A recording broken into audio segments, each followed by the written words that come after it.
தொடர்ந்து விரைவு செய்திகளை பார்க்கலாம். வாக்கு இயந்திரங்கள் வைக்கப்பட்டிருக்கும் சீல் வைத்த அறைக்குள் செல்வதற்கு யாரும் அனுமதி இல்லை என்று சென்னை காவல் ஆணையர் கே விஸ்வநாதன் தெரிவித்துள்ளார்.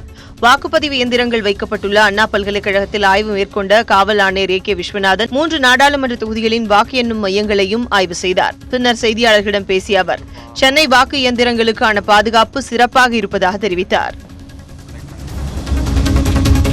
பாஜகவின் திட்டங்களைத்தான் ரஜினிகாந்த் ஆதரித்தாரே தவிர மோடிக்கு வாக்களிக்குமாறு கூறவில்லை என்று ரஜினியின் சகோதரர் சத்யநாராயண ராவ் விளக்கமளித்துள்ளார். திருப்பூர் சின்னாண்டிபாளையத்தில் உள்ள சித்ரகுப்த கோவிலில் வழிபாடு நடத்திய அவர், மே 23ஆம் தேதிக்கு பிறகு ரஜினிகாந்தின் அரசியல் நிலைப்பாடு தெரியும் என்றார். சொன்னபடியே சட்டமன்ற தேர்தலில் ரஜினி போட்டியிடுவார் என கூறிய சத்யநாராயணன், ரஜினிகாந்த் கமல்ஹாசன் நட்பு திரைத்துறை போலவே அரசியல் துறையில் ஆரோக்கியமான போட்டியாக இருக்கும் என்றார்.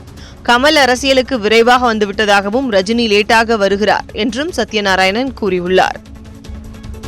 மோடி என்ன அந்த கொள்கையை சொன்னாங்களோ அது நல்ல கொள்கையை சொல்லியிருக்காங்க, அவ்வளோதான் தவிர அவங்களுக்கு என்ன ஓட்டு போட்டு சொல்லலை.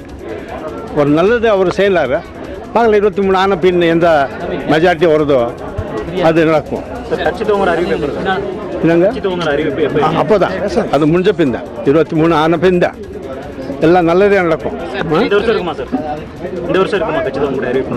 அதான் 23 கழிக்கிட்டோங்க. கண்டிப்பா போட்டி இருக்கும். பாஜக தொடர்ந்த நீதிமன்ற அவமதிப்பு வழக்கில் காங்கிரஸ் தலைவர் ராகுல் காந்தி தனது பதில் மனுவை தாக்கல் செய்துள்ளார்.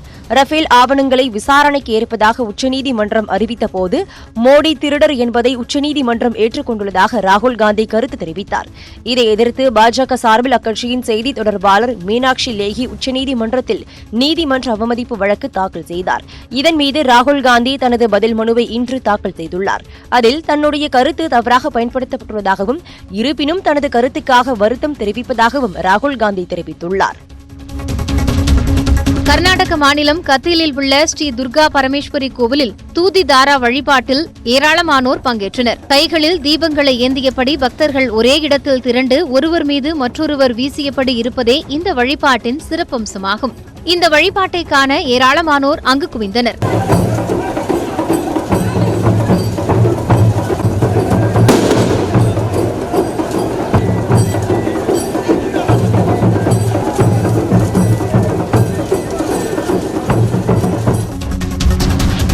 இலங்கையின் ஈஸ்டர் துயரத்தை விவரிக்கும் வகையில் ஒடிசா மாநிலம் புரி கடற்கரையில் பிரம்மாண்ட மணல் சிற்பம் வரையப்பட்டுள்ளது.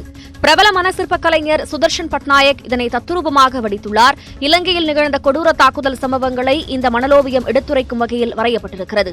இலங்கைக்கு துணை நிற்போம் என்ற வாசகமும் இந்த ஓவியத்தில் இடம்பெற்றுள்ளது.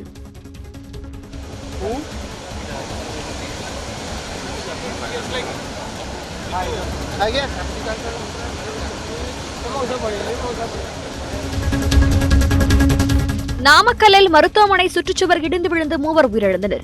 நாமக்கல்லில் தங்கம் என்ற தனியார் மருத்துவமனை அருகே கேண்டீனை ஒட்டியுள்ள சுவரில் தனியாருக்கு சொந்தமான பிளக்ஸ் போர்டு வைக்கப்பட்டிருந்தது.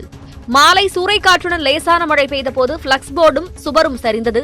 இந்த சம்பவத்தில் மருத்துவர் கலா, அவருடைய ஓட்டுநர் மோகன்ராஜ் ஆகிய இருவர் சம்பவ இடத்திலேயே உயிரிழந்தனர். காயமடைந்த மருது பாண்டியன், சிக்கந்தர், போஸ், பாலகிருஷ்ணன் ஆகிய 5 பேரும் மருத்துவமனையில் சிகிச்சை பெற்று வருகிறார்கள்.